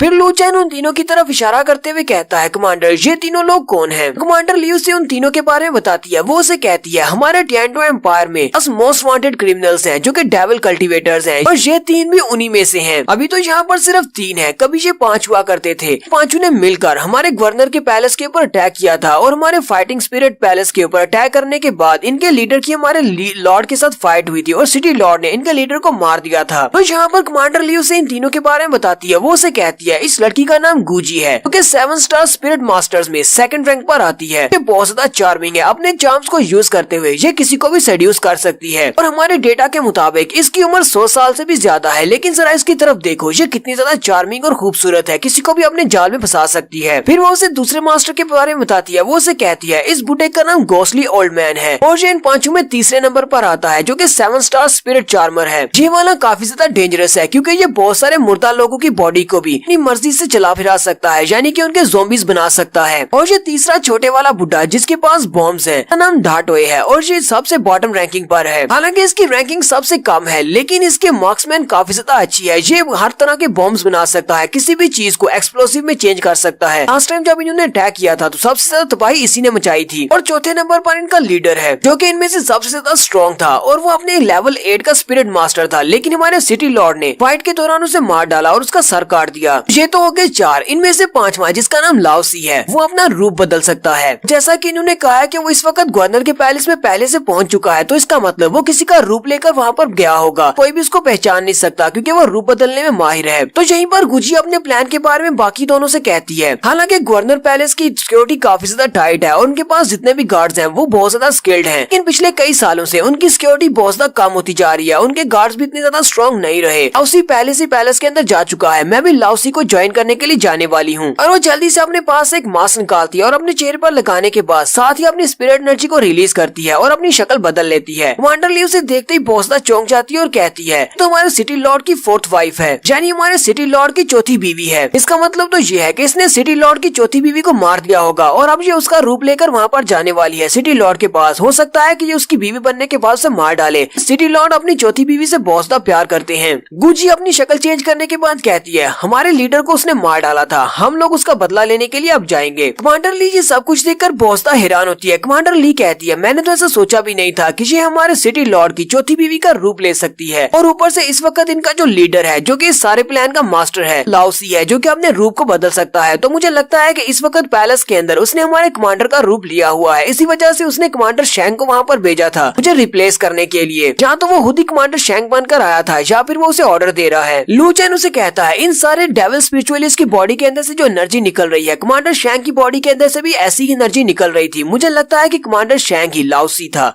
लू चेन कमांडर ली के कंधे पे हाथ रखता है और उसे कहता है मुझे लगता है कि हमें यहीं पर छुप कर रहना चाहिए, क्योंकि अगर इन इवल स्पिरिट मास्टर्स ने हमें देख लिया तो हम लोग यहाँ से कभी बाहर नहीं निकल पाएंगे, ये लोग हमें यहीं पर मार देंगे। तो वो तीनों वहीं पर खड़े खड़े अपने प्लान को डिस्कस कर रहे होते हैं। डाटोए गुजी से कहता है गुजी तो अब तुम्हारा प्लान क्या है, तुम क्या करने वाली हो। गुजी उसे कहती है इस वक्त गवर्नर के पैलेस के अंदर बहुत सारे ऐसे डार्क गार्ड्स हैं जो कि मेरे कंट्रोल में हैं। मैंने बहुत सारी डेड बॉडीज को भी इकट्ठा किया है। घोस्टली ओल्ड मैन उन सभी को यूज कर सकता है अपनी आर्मी बनाने के लिए। लाओसी क्योंकि पैलेस के अंदर पहले से मौजूद है, वो वहाँ पर बैंक्वेट पार्टी में उनके खाने के अंदर जहर मिला देगा। जितने भी लोग उस खाने को खाएंगे वो सारे मर जाएंगे, और जैसी वहाँ पर खलबली मचेगी हम सभी लोग वहाँ पर जाएंगे और तबाही मचा देंगे। डाटोयो से कहता है लगता है कि तुम सिटी लॉर्ड के बारे में भूल रही हो। सिटी लॉर्ड को हम लोग कैसे संभालेंगे। लास्ट टाइम हमारा बॉस जो कि एक 8th लेवल का स्पिरिट मास्टर था वो भी उसको नहीं हरा पाया था। इसलिए कई सालों में सिटी लॉर्ड के स्किल्स और ज्यादा बढ़ गए होंगे क्योंकि उसने अपनी कल्टीवेशन को बढ़ाया होगा। मुझे नहीं लगता कि हम तीनों मिलकर भी उसका सामना कर पाएंगे। गुजी उसे कहती है लेकिन अगर मैं तुम लोगों से कहूँ कि सिटी लॉर्ड वहाँ पर आएगा ही नहीं, वो इस बैंक्वेट पार्टी में नहीं आएगा, तो फिर क्या तुम लोग वहाँ पर जाओगे। वो दोनों भी उसकी बात सुनने के बाद काफी हैरान होती है और कहती हैं क्या वाकई में ऐसा हो सकता है। गुजी उनसे कहती है समझ लो मैंने ऐसा कर दिया, मैंने इसी वजह से तो गवर्नर की बीवी का रूप लिया है। मैं उसे अपने साथ लेकर बाहर चली जाऊंगी और वो बैंक्वेट पार्टी में नहीं आ पाएगा। डाटोयो से कहता है तुम्हारा प्लान तो काफी ज्यादा अच्छा लग रहा है, तो तुम वाकई में गवर्नर को अपने साथ लेकर वहाँ से चली जाती हो, तो उसके बाद कैसे उस सारी नशीली दवा का असर उन सभी लोगों पर होगा। हम लोग वहाँ पर अपीयर होंगे और उनके ऊपर अटैक कर देंगे, सभी लोगों को मार डालेंगे इससे पहले कि सिटी लॉर्ड वापस आ जाए यानी गवर्नर। घोस्टली ओल्ड मैन भी उसे कहता है ठीक है मुझे भी ये तुम्हारा प्लान काफी ज्यादा अच्छा लगा, तो फिर ठीक है हमारे लीडर की मौत का बदला लेने का वक्त आ चुका है। फिर साथ ही वो तीनों वहाँ से उड़ जाते हैं, वो वहाँ से बाहर चले गए हैं। उन तीनों के वहाँ से चले जाने के बाद कमांडर ली और लू चैन वो दोनों भी नीचे उतर आते हैं। कमांडर ली उसे कहती है मुझे लगता है कि ये तीनों भी इस वक्त तुम्हारे सिटी लॉर्ड के पैलेस यानी गवर्नर पैलेस की तरफ ही जा रहे हैं। जबकि लू चैन यहाँ पर सिस्टर जोंग और सिस्टर जियान के बारे में सोच रहा होता है। वो कहता है अगर ये वाकई में बैंक्वेट के खाने में जहर मिलाने वाले हैं, वहीं पर मेरी दोनों सिस्टर्स भी हैं, वो दोनों भी उस जहर को खाकर मर जाएंगी।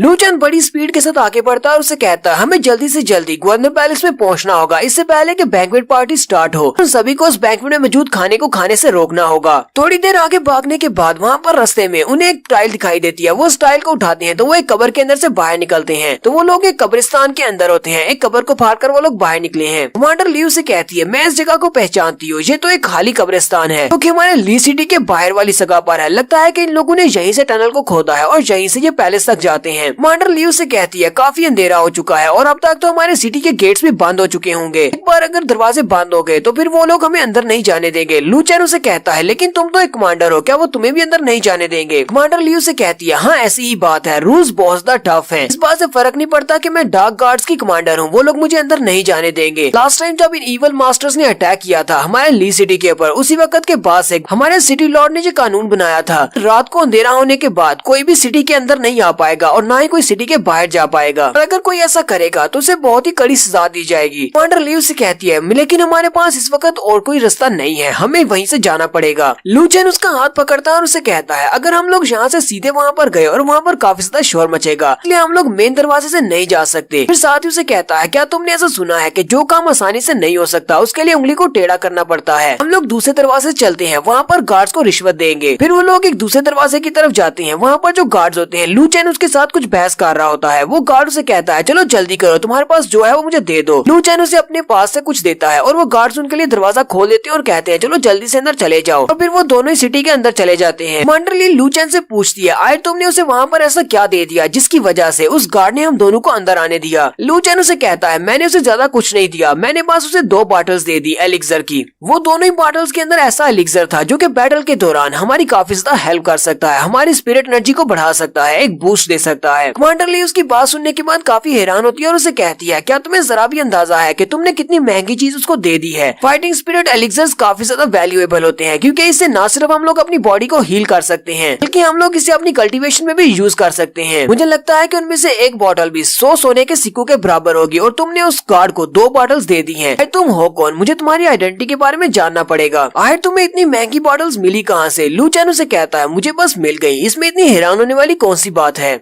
ली उसे कहती है तुम्हारी बैकग्राउंड काफी ज्यादा मिस्टीरियस है, एक बार हम लोग यहाँ के सारे मसले को निपटा लें, उसके बाद मुझे तुम्हें इन्वेस्टिगेट करना होगा कि तुम कहाँ से आए हो और तुम कौन सी फैमिली से हो और अब से मैं तुम्हारे ऊपर बहुत ही क्लोज आई रखूंगी। वो लू चैन से बात करने के बाद जैसे थोड़ा सा आगे बढ़ती है वो फिर से चक्कर खाकर नीचे गिर जाती है। लू चैन जल्दी से आगे बढ़ता है, उसे सहारा देते हुए कहता है तुम्हें क्या हुआ? तुम्हारा चेहरा फिर से पीला पड़ रहा है, लगता है कि अभी तक तुम्हारा बुखार उतरा नहीं। कमांडर ली उसे कहती है हाँ मुझे पता है कि मेरी बॉडी अभी भी बहुत ज्यादा वीक है, लेकिन हमें जल्दी से जल्दी पैलेस के अंदर जाना होगा और बैंक्वेट सभी लोगों को इस बारे में बताना होगा कि इवल मास्टर्स यहाँ पर अटैक करने के लिए आने वाले हैं। लेकिन जैसे वो थोड़ा सा आगे बढ़ती है लू चैन अपनी पावर्स को यूज करते हुए अपनी बेलू को निकालता है और उसके हाथ पांव वहीं पर बांध देता है। वो चिल्लाकर उसे कहती है ये तुम क्या कर रहे हो? साथ ही लू चैन उसकी बॉडी के साथ लगे हुए उसके कमांडर के बैज को भी ले लेता है और उसे कहता है ये बैज मैं अपने पास रखने वाला हूँ। वो चिल्लाकर उसे कहती है मेरा बैज मुझे वापस करो। लू चैन उसे कहता है मुझे पता है कि 5 इवल मास्टर्स यहाँ पर आ चुके हैं और हो सकता है कि वो इस वक्त पैलेस के अंदर मौजूद हों। वो काफी ज्यादा स्ट्रॉन्ग है, तुम जिस हालत में हो अगर इस हालत में उनसे फाइट करने के लिए जाओगी तो तुम बिला वजह मारी जाओगी क्योंकि तुम बहुत ज्यादा वीक हो, मैं तुम्हें मरता हुआ नहीं देख सकता। जल्दी से वो अपना हाथ आगे बढ़ाता है और अपनी स्पिरिट एनर्जी को यूज करते हुए उसके गले के करीब कुछ करता है, से वो वहीं पर बेहोश हो जाती है। वो उसे कहता है मुझे लगता है कि तुम्हें कुछ आराम करना चाहिए, बाकी सब कुछ मुझ पर छोड़ दो। कमांडर ली उसे कहती है नहीं मुझे यहाँ पर बेहोश नहीं होना, मुझे ये सब कुछ करना है, मैं कमांडर हूँ। साथ ही वो बेहोश हो जाती है। लू चैन उसे उठाता है और एक गली के पास ले जाता है, वहीं पर वो गली के साथ टेक लगाकर उसे बिठा देता है और वहीं पर एक बड़ा सा टोकरा पड़ा होता है। वो उस टोकरे के साथ उसकी बॉडी को वहीं पर हाइड कर देता है और उसे कहता है तुम यहीं पर रेस्ट करो, बाकी सब मुझ पर छोड़ दो, मैं सब कुछ संभाल लूंगा। तो लू चैन उसे वहाँ पर बिठाने के बाद सीधा उस मेन हॉल की तरफ जाता है जहाँ पर बैंक्वेट पार्टी होने वाली है। वहीं पर बाहर 2 गार्ड्स खड़े होते हैं। वो उसे कहते हैं तुम यहाँ पर कहाँ पर चले आ रहे हो? वो उसे वहीं पर रोक लेते हैं, लेकिन लू चैन उन्हें कहता है मैं भी यहाँ पर एक पार्टिसिपेंट हूँ, इस बार के कंपटीशन में मैं हिस्सा ले रहा हूँ, लेकिन वो उसे अंदर नहीं जाने देते। वो उसे कहते हैं बैंक्वेट पार्टी तो पहले से शुरू हो चुकी है, तुम्हें अंदर नहीं जाने दिया जाएगा। लू चैन जल्दी से अपने पास एक कमांडर का बैच निकालता है और उसे कहता है ये जरा इस बैच की तरफ देखो, ये कमांडर ली का बैच है, तुम लोग मुझे रोक नहीं सकते, मुझे अंदर जाना है। लेकिन वो गार्ड्स उसकी बात नहीं सुनते और अपना भाला उसके सामने करते हुए कहते हैं हम तुम्हें अंदर नहीं जाने दे सकते, अगर तुमने एक भी कदम आगे बढ़ाया तो हम लोग तुम्हें यहीं पर मार डालेंगे। लू चैन उसे कहता है क्या मैंने तुम्हें अपना बैच नहीं दिखाया? तो फिर इस बात का क्या मतलब है? तुम लोग मुझे अंदर क्यों नहीं जाने दे रहे? वहीं पर 2 और गार्ड्स भी आ जाते हैं। वो उसे वहीं पर रोक लेते हैं और कहते हैं अगर तुम हमारी डार्क आर्मी का हिस्सा नहीं हो तो फिर तुम अंदर नहीं जा सकते जब तक तुम्हें सिटी लॉर्ड हुत अंदर जाने के ऑर्डर्स ना दें। तो साइड पर उनका कैप्टन खड़ा होता है, वो उनको देखता है कि उन्होंने एक लड़के को रोका हुआ है। वो वहीं पर आ जाता है और उनसे कहता है जरा रुको, मुझे इससे बात करने दो। वो लू चैन के हाथ से उसका बैज ले लेता है और उसे कहता है लड़के ये तो कमांडर ली का बैज है, ये तुम्हें कहाँ से मिला? कमांडर ली इस वक्त कहाँ पर है? लू चैन उसे कहता है क्या मैं तुम्हारे कान में आकर ये बात बता सकता हूँ? वो कैप्टन के कान में आकर ये सारी बात बताता है। कैप्टन उसकी बात सुनने के बाद अपने गार्ड से कहता है चलो ठीक है तुम मेरे साथ आओ। वो दरवाजा खोलकर उसे अंदर ले जाता है। लू चैन उसे कहता है क्या बैंक्वेट पार्टी स्टार्ट हो गई? क्या उन सभी को खाना सर्व कर दिया गया है? इस वक्त सिटी लॉर्ड कहाँ पर है? कैप्टन उसे कहता है हमारे सिटी लॉर्ड तो इस वक्त अपनी चौथी वाइफ के साथ लेक के किनारे टहलने के लिए गए हैं और बैंक्वेट पार्टी अभी तक स्टार्ट नहीं हुई। लू चैन उसे कहता है तो हमारे पास काफी वक्त है, चलो मैं तुम्हें सारी बात बताता हूँ। वो उसे कहता है हमारे पर कोई अटैक करने वाला है, तो इस वक्त हमारे सिटी लॉर्ड और बैंक्वेट पार्टी में सभी लोगों को मारने वाला है। मैं चाहता हूँ कि तुम किचन में जाओ और जाकर हर एक चीज को चेक करो, स्पेशली खाने को। मैं चाहता हूँ कि किसी को भी वो खाना खाने मत देना क्योंकि उसके अंदर पॉइजन मिला हुआ है। तो वो उसे कहता है मैं तो सिर्फ एक छोटा सा कैप्टन हूँ, तुम्हें लगता है कि मैं ये सब कुछ कर पाऊंगा? कोई भी मेरे ऑर्डर्स को फॉलो नहीं करेगा। लू चेन उसे कहता है कमांडर ली का बैज अब तुम्हारे पास है, अब यहाँ के कमांडर तुम हो। इस बैज को दिखाकर तुम किसी से भी कोई भी बात मनवा सकते हो। अब जल्दी से जाओ, जैसा मैंने तुमसे कहा वैसे ही करो। मैं बैंक्वेट पार्टी की तरफ जा रहा हूँ, जाके सभी को इस बारे में बता सकूं यहाँ पर क्या होने वाला है। और फिर साथ ही लू चेन बड़ी स्पीड से वहाँ से चला जाता है और कहता है अब बाकी सब तुम्हें संभालना है। तो नेक्स्ट सीन हमारा बैंक्वेट हॉल का दिखाया जाता है। बैंक्वेट हॉल के अंदर सिटी लॉर्ड तो नहीं आए बल्कि उनका बेटा ली टियान वहीं पर बैठा होता है। बाकी के सारे कंटेस्टेंट्स भी वहीं पर होते हैं और वो सारे लड़के जो कि यहाँ पर लू चेन को चैलेंज करने के लिए आए हैं वो सारे भी यहीं पर हैं। यंग मास्टर ली टियान अपने नौकर से कहता है मेरे डैड कहाँ पर है, सिटी लॉर्ड यहाँ पर पहुँचे क्यों नहीं? तो नौकर उनसे कहता है जितनी इन्फॉर्मेशन मेरे पास है उसके मुताबिक आपके डैड अपनी चौथी वाइफ को लेकर लेक के किनारे घूमने के लिए गए हैं। ली टियान भी काफी ज्यादा गुस्सा होता है और कहता है पता नहीं मेरे डैड को समझ नहीं आती, इस वक्त यहाँ पर एक बैंक्वेट पार्टी चल रही है, उनका यहाँ पर होना बहुत ज्यादा जरूरी था क्योंकि यहाँ पर काफी बड़ी बड़ी फैमिलीज आई हुई हैं और बहुत सारी ऐसी एरिस्टोक्रेट फैमिलीज हैं जो कि उन्हें यहाँ पर देखना चाहती हैं। तो वो नौकर उसे कहता है यंग मास्टर मुझे लगता है कि आपके डैड टाइम पर नहीं पहुँच पाएंगे, इसलिए इस क्वालिफाइंग टेस्ट को आपको ही कंप्लीट करना पड़ेगा। जल्दी से इस बैंक्वेट पार्टी को स्टार्ट करते हैं और जो बच्चे एक दूसरे को चैलेंज करना चाहते हैं उनको चैलेंज करने दें। इनके रिजल्ट्स आने तक सिटी लॉर्ड भी वापस आ जाएंगे।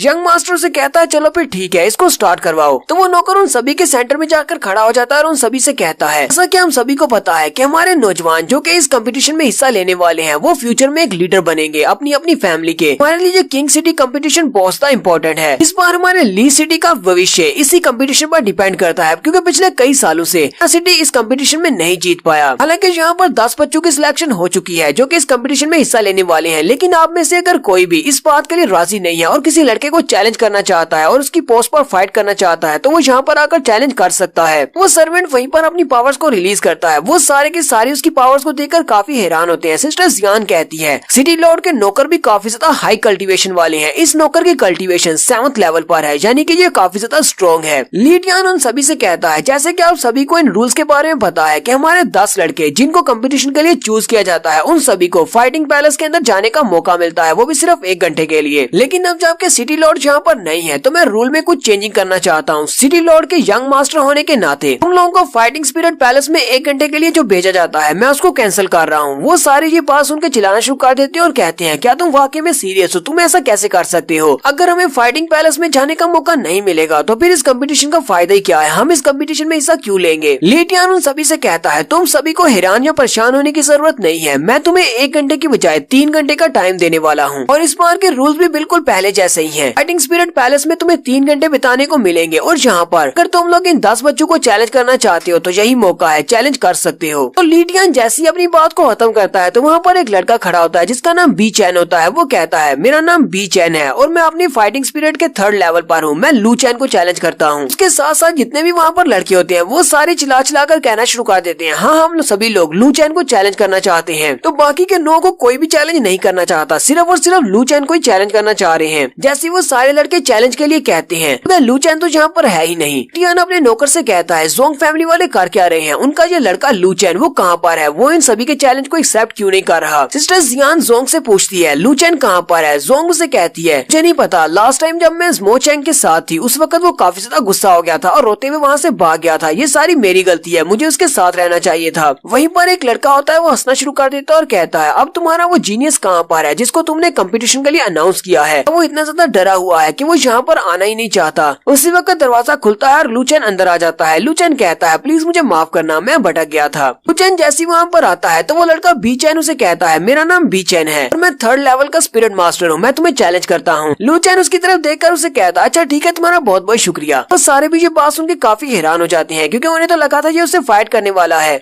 सिस्टर जोंगली भी भागती हुई लू चैन के पास आती है और कहती है तुम कहाँ पर चले गए थे, मैं तुम्हारे लिए कितनी ज्यादा परेशान थी, मुझे लगा शायद तुम्हारे साथ कुछ हो गया होगा। साथ ही वो रोना शुरू कर देती है और उसे कहती है मुझे लगा शायद तुम मुझे छोड़कर चले गए हो और तुमने मुझे बाय भी नहीं बोला। लू चैन उसका हाथ पकड़ता है और उसे कहता है जोंगली तुम्हें परेशान होने की जरूरत नहीं है और ना ही रोने की, मैं तुम्हें इस तरह छोड़कर नहीं जाने वाला, मैं तो बस अपना रास्ता भटक गया था। बी चैन बहुत ज्यादा गुस्सा होता है और कहता है मैं यहाँ पर तुम्हें फाइट के लिए चैलेंज कर रहा हूँ और तुम यहाँ पर रोमांस लड़ा रहे हो। और अब बड़ी स्पीड के साथ लू चैन के ऊपर अटैक करने के लिए आगे बढ़ता है और कहता है मैं तुम्हें मार डालूंगा। लेकिन लू चैन वहीं पर खड़े खड़े अपनी फाइटिंग स्पिरिट को रिलीज करता है और अपनी बेल के साथ उसे पीछे की तरफ धकेल देता है। तो यहीं पर वो लड़का भी बैठा है जिसका नाम गायलोंग है, जी क्लैन का यंग मास्टर है, उसका मास्टर भी उसके साथ ही बैठा होता है वो अपने मास्टर से कहता है, मास्टर ये लड़का कौन है, क्योंकि ज़ोंग फैमिली की सेकंड लड़की के पास इतना करीब खड़ा है। उसका मास्टर से कहता है, गाइलांग जरा अपनी तरफ देखो तो सही, तुम इस लड़के की वजह से कितने जेलस हो रहे हो। जब तुम ली सिटी में नहीं थे तब मैंने तुमसे कहा था, तो तुमने कहा था कि तुम्हें लड़कियों में जरा भी इंटरेस्ट नहीं है। लू चेन जैसे उस लड़के के ऊपर अटैक करके उसको हराता है, वहाँ पर जो बाकी के लड़के खड़े होते हैं वो भी उसे कहना शुरू करते हैं। एक उसे कहता है, मेरा नाम लू फेंग है, मैं भी 3 स्टार का फाइटिंग मास्टर हूँ, मैं तुम्हें चैलेंज करता हूँ। उसे कहता है, मेरा नाम वैन वैन है और मैं भी तुम्हें चैलेंज करता हूँ। लू चेन में उन सभी की बात सुन के काफी हैरान होता है और कहता है, क्या तुम सभी ने देख नहीं लिया कि मैंने यहाँ पर एक को हरा दिया है, तो तुम सभी लोग भी मुझसे हारोगे, क्या तुम सभी लोगों को मुझे लाजमी चैलेंज करना है। लू चेन उन सभी से कहता है, मेरे पास एक बहुत ही इंपॉर्टेंट बात है जो मैं तुम सभी को बताना चाहता हूँ, अगर तुम्हारे पास टाइम है तो मैं तुम्हें बताता हूँ। तो वी हाउस की बात को काटते हुए कहता है, लगता है कि तुम इन सभी के साथ कम्पीट करने से बहुत ज्यादा डर रहे हो, इसी वजह से तुम आगे से बहाने बना रहे हो, और अगर तुम्हें फाइट करने से इतना ज्यादा डर लग रहा है तो मुझे लगता है कि ज़ोंग फैमिली वालों ने एक बहुत ही बड़ा गलत फैसला किया है तुम्हें इस बार के कंपटीशन में एक सीट देकर। तुम तो सिर्फ एक कचरे और कचरे के अलावा कुछ भी नहीं हो, तुम एक कचरे नहीं हो तो साबित करो, यहाँ पर सभी के चैलेंज को एक्सेप्ट करो।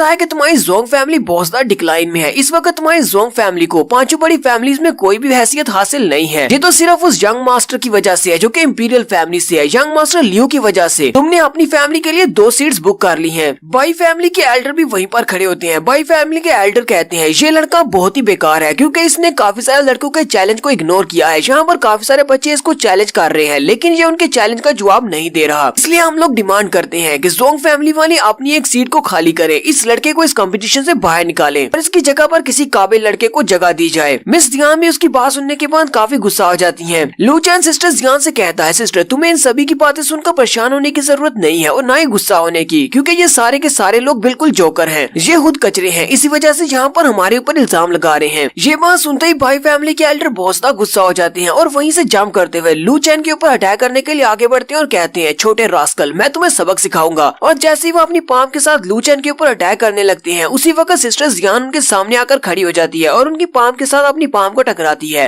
सिस्टर जियान और बाई फैमिली के एल्डर दोनों एक दूसरे की तरफ घूर घूर कर देख रहे होते हैं। यहीं पर यंग मास्टर गुस्सा हो जाते हैं और अपनी स्पिरिट एनर्जी को रिलीज करते हुए उन सभी से कहते हैं, तुम सभी लोग यहाँ पर बहुत ज्यादा डिसरिस्पेक्टफुल हो क्योंकि इस वक्त तुम लोग बैंक्वेट हॉल में मौजूद हो जो कि गवर्नर के बैंक्वेट हॉल है। गवर्नर यानी कि सिटी लॉर्ड और मैं उनका बेटा हूँ यानी कि यंग मास्टर, और मेरे सामने तुम लोगों ने बहुत ही बुरी तरह से बिहेव किया है। मैं इस बार तुम दोनों को माफ कर देता हूँ लेकिन अगर दोबारा तुम लोगों ने ऐसा कुछ किया तो तुम दोनों को सजा दी जाएगी। यंग मास्टर ली टियान की बात सुनने के बाद वो दोनों ही अपने अपने हाथों को पीछे कर लेते हैं। बाई फैमिली के एल्डर यंग मास्टर ली टियान से कहते हैं, यंग मास्टर ये बात तो आपने भी नोटिस की होगी कि यहाँ पर काफी सारे बच्चों ने इस लड़के को चैलेंज किया है लेकिन इसने उनके चैलेंज को इग्नोर कर दिया। ये उन सभी के साथ फाइट नहीं करना चाहता, मुझे लगता है ये उनसे फाइट करने से डरता है, इसीलिए मैं आपसे रिक्वेस्ट कर रहा हूँ कि आप इस लड़के को डिस्क्वालीफाई करें, इसे इस कंपटीशन में हिस्सा लेने ना दिया जाए। यंग मास्टर ली टियान कहता है, यंग मिस जियान ये बात तो आप भी जानती है कि ली सिटी के भविष्य के लिए ये टूर्नामेंट कितना ज्यादा जरूरी है। अगर हमारे बच्चे इस बार के टूर्नामेंट में काफी अच्छी परफॉर्मेंस देते हैं तो हमारा ली सिटी बाकी सिटी से ऊपर आ जाएगा। और आपके इस लड़के ने जिसको आपने सिलेक्ट किया है इसने काफी बार यहाँ पर दूसरे बच्चों के चैलेंज को अवॉइड किया है, मुझे नहीं लगता कि ये इस काबिल है कि इनसे फाइट कर सके। सिस्टर जियान यंग मास्टर से कहती है, लेकिन जरा मेरी बात तो सुने। यहीं पर लू चेन आके बढ़ता है और कहता है, यंग मास्टर वैसे भी मैं इस सारे कंपटीशन में इंटरेस्टेड नहीं हूँ, मुझे यहाँ पर एक और जरूरी बात बतानी है और अगर मैंने अभी आपको वो जरूरी बात नहीं बताई तो बहुत ज्यादा देर हो जाएगी। यंग मास्टर ली टियान उसकी बात सुनने के बाद बहुत ज्यादा गुस्सा हो जाते हैं और चिल्लाकर उसे कहते हैं, तुम्हारी हिम्मत कैसे हुई हमारे ली सिटी के किंग टूर्नामेंट को इस तरह बेकार कहने की कि तुम्हें इसमें इंटरेस्ट नहीं है, तुम्हें लगता है कि हमारा कंपटीशन बहुत ज्यादा बेकार है। तुमने ये सब कुछ कहकर अपने आप को खुद ही डिस्क्वालीफाई करवा लिया है, तुम्हें इस टूर्नामेंट से हमेशा के लिए डिस्क्वालीफाई किया जाता है और इसके अलावा तुम्हारे इस बिहेवियर की वजह से ज़ोंग फैमिली को सजा दी जाएगी। मिस जियान उसे कहती है, यंग मास्टर मुझे लगता है कि आप हमारी ज़ोंग फैमिली की इंसल्ट कर रहे हैं, ये सब कुछ कहकर आपको नहीं लगता कि आपको सोच समझकर फैसला करना चाहिए। यंग मास्टर मिस जियान से कहता है, क्या तुमने इस बात को नोटिस नहीं किया कि ये लड़का इतना काबिल नहीं है, ये यहाँ पर इतने सारे लड़कों के चैलेंज को अवॉइड कर रहा है। तुम वाकई में ये चाहती हो कि इस बार के